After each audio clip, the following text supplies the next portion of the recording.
All right, so your chemistry midterm is coming up. What do you need to know for it? As it turns out, there is a lot of information that you would actually need to know for your chemistry midterm. It's probably going to be units 1 through 6. So that's like pretty much half the year's worth of content. So unit 1 starts off with like lab safety and lab equipment. So you need to know how to be safe in a lab, although that shouldn't be on your midterm, but you still need to know it. You need to know that when you're dealing with boiling hot substances, even if you're using the protective equipment, you still need to be careful. We actually had a kid in our chemistry class who burned his hand while using the hot hands. So you still need to be very careful with any equipment that is used. The Bunsen burner is probably the most important thing in a chemistry lab, and you use it to heat things. It's a source of heat in a chemistry lab. A ring stand and a wire gauze will help support the, liquid that needs to be heated.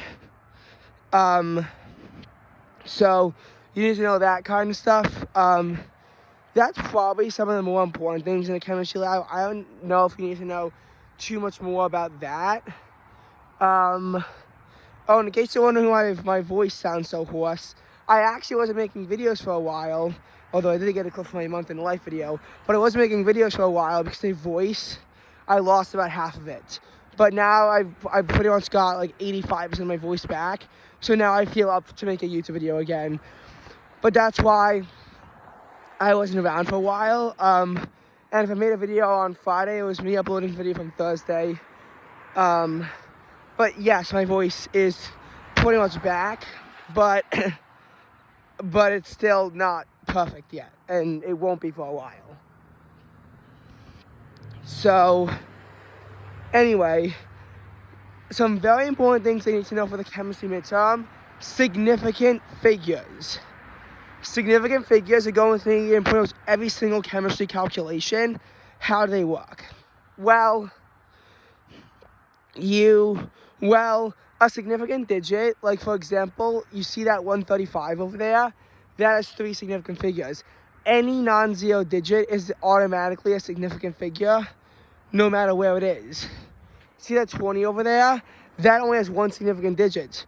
Zeros don't count unless we would put a decimal point after the 20. So if there were to be a decimal point right here, and it was 20 dot, then a 0 would be a significant digit. A trailing 0 is only significant if there's a decimal point, but there could be a decimal point anywhere within the number, and then any trailing 0 is a significant figure. Another one, any leading 0, regardless of what the decimal point is never a significant digit. So in 0.0013, there will be 2 significant digits, and in let's just say like 200, well, 200 has 1 significant digit. Put decimal after the 0, you get 3 significant digits. 200.0 is 4, so on, so forth, that kind of stuff. But you might be wondering, how do you write 200 to 2 significant digits? Sigh, the January that isn't. We can only get down to the 30s. Anyway, as far as, scientific notation, you also need to know that. First of all, you will be working with huge numbers in a chemistry lab. I'll tell you more about them later. And with such huge numbers in a chem lab and in chemistry that you need to know, a lot of times you can't really just write it out. You need to know how to use scientific notation. Also, in some cases, writing it out to the least number of significant digits is going to be impossible.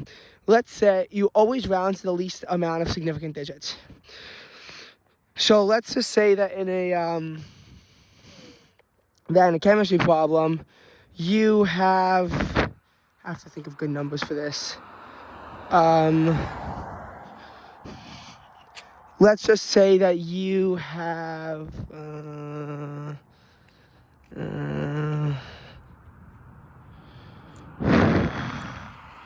give me 1 second.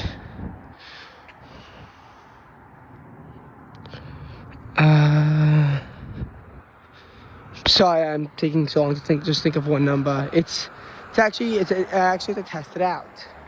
Oh, I know. 120 times 75. So both numbers are going to have two significant digits. And even if there's a decimal point after the 0, the 75 will also only have two significant digits. So 9,000 would need to be made the two significant digits. Problem is that if you don't put the decimal point there, you only have one significant figure. But if you put the decimal point there, you have four significant figures. You would need to do 9.0 times 10 to the third power in that case. That's the only way to get 9,000 to two significant digits. Only way possible. You'd have to do it that way.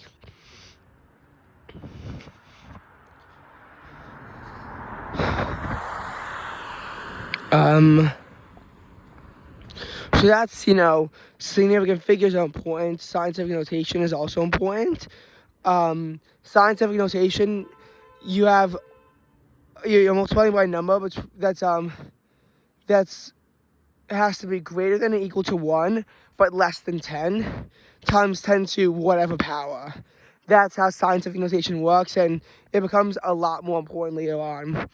Converting scientific notation can be annoying when you have to add and subtract zeros. For example, and I'll pick easy numbers. If you have 5 times 10 to the second, multiplied by 5 times 10 to the second, you can't have 25 times 10 to the fourth. You need to do 2.5 times 10 to the fifth, but usually it's not a lot of digits because of the way that you add the exponents and all that. So yes, chemistry does actually require mathematical knowledge. Not a crazy amount of it, but it still requires some. If you go into AP chemistry, I heard they require you to know logarithms. So that's really fun. I also hate logs.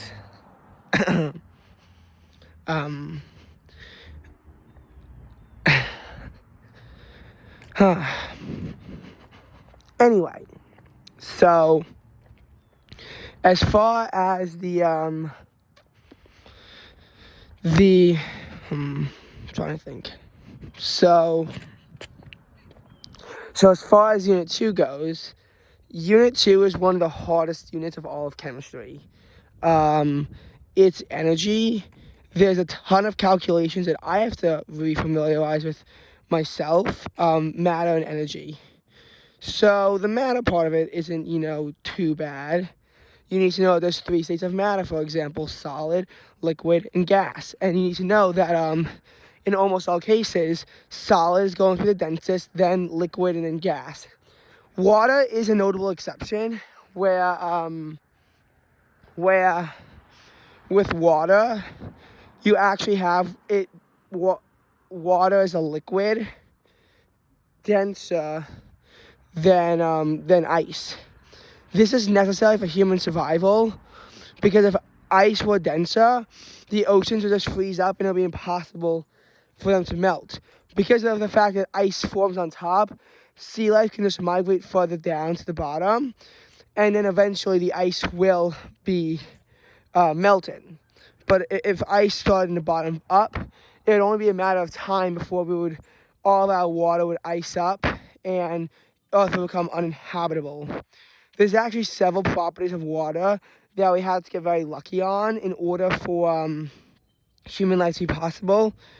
But I also remember that that matter had a ton of chemistry equations that I don't even remember. If I'm going to be honest, that was my worst test of the year, and I got an 84 on it. And the worst part is that I then forgot half of what's in the energy unit. So a bunch of calculations I actually won't, I won't know. That's the one thing I have to study. That's the one thing I'm underconfident in. I know gases also has a lot of equations, but I'm better with those equations. So energy you're kind of stuck on your own for. What can I tell you? And I will be doing some studying tonight.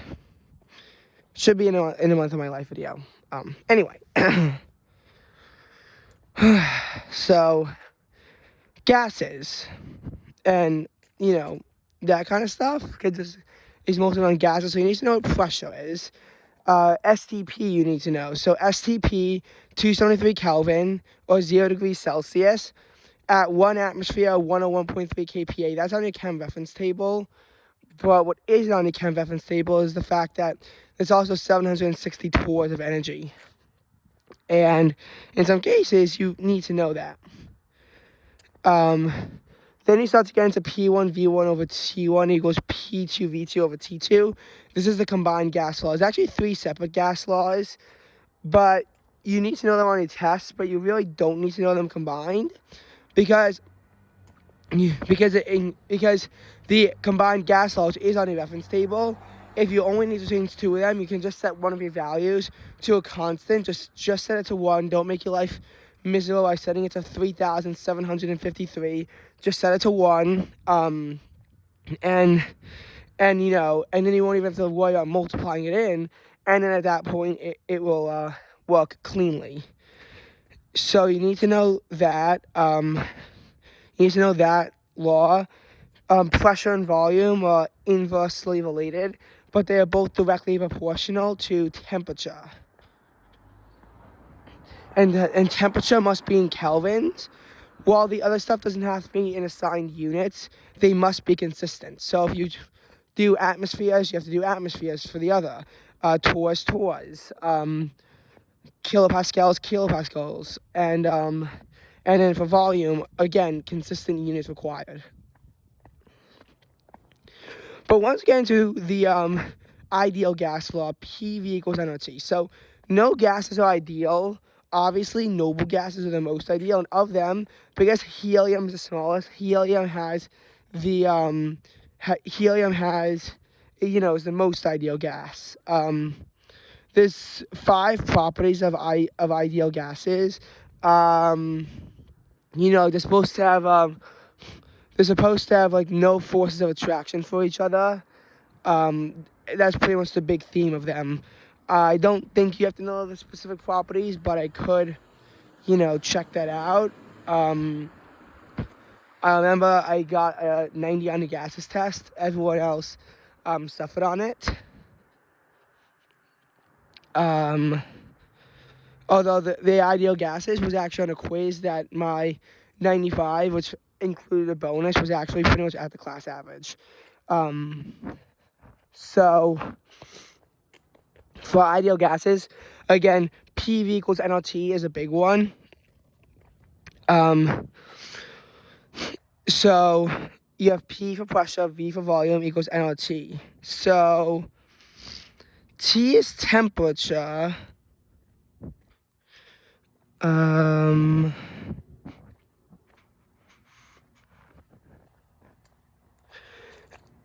I think is mass, and then R is 0.08206 liters times atmospheres over moles times Kelvin. So dimensional analysis is an important part of Unit 1, but you really don't need to know it too much. This is the one time for the Chem midterm that you will need to know dimensional analysis, because you need to know which units to cross off specifically. Obviously, if you try solving for the lone variable, that does make the most sense, but I know in some cases figuring out which equation to use is like almost impossible. But then you need to know crossing off the units until you get to the units that fit most. And in this case, when you have it, the moles and the kelvins will always go on the bottom. But if the 0.08206 is on the bottom, then it would actually count for the top. It's very confusing, especially because I can't write it out right now. But that's the 0.08206 that you need to know.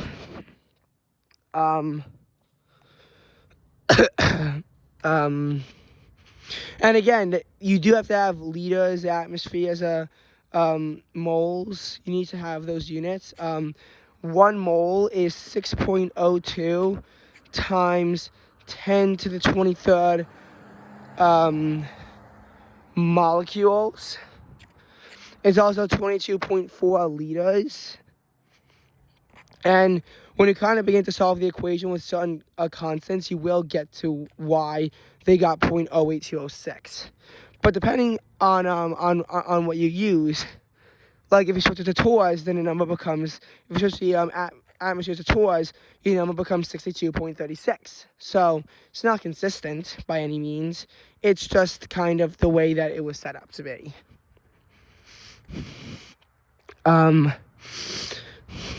So then you also have the density equation. I believe D equals MR over NT. But then what would the M be? I forgot that equation. Whoops. But it's like the D equals M over V equation, which you do need to know. And I think, and all these formulas are on a reference sheet. I'm just telling you this to like kind of reinforce which ones are which, because they aren't always probably going to be clear on it. You do need to know what those equations are. And there's another formula I forgot. And then we get into the fun stuff. Phase diagrams. The end of Unit 3 is phase diagrams. So you need to know how to read one of those. You need to know what the triple and critical points are. The triple point is going to be where solid, liquid, and gas all exist in equilibrium. Pretty much, liquids actually can't exist below a certain pressure. The reason why CO2 directly sublimes is because the triple point pressure is 5.11 atmospheres and also about negative 80 degrees Celsius. So it will directly sublime until you get to like 5.11 atmospheres of pressure, in which case then you could have liquid CO2. For water, the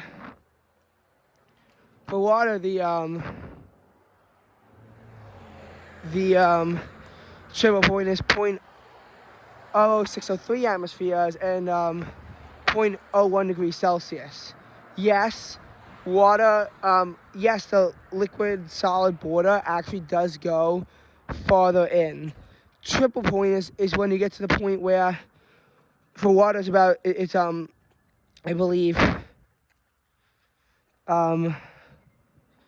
like something in the 600s Kelvin and 217 atmospheres.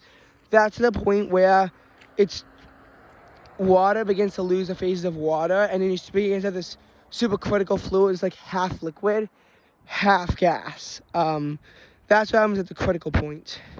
Oh, and I just realized one thing they need to know that I forgot. I'm going to have to cap this video off here, so it's going to be a 2-part video. But one thing that you need to know that I forgot is, and I think this is for energy, is, I seemingly immediately forgot this.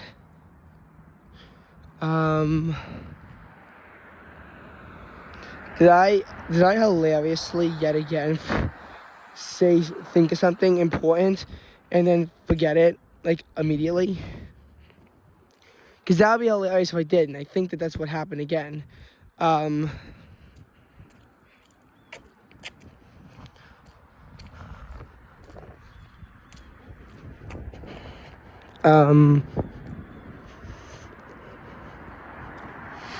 mean, you need to know how to draw each phase of matter.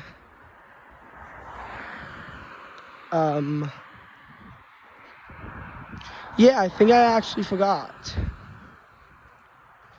Alright, well, this is starting to become an epic failure on my part. Maybe I won't do a part 2, because also then you just need to like binge watch all my other YouTube videos, because starting at 4.1 is actually when Gutman and I started to make chemistry videos. This is what wasn't ever on my YouTube channel, and some of it I hilariously forgot. Whoops.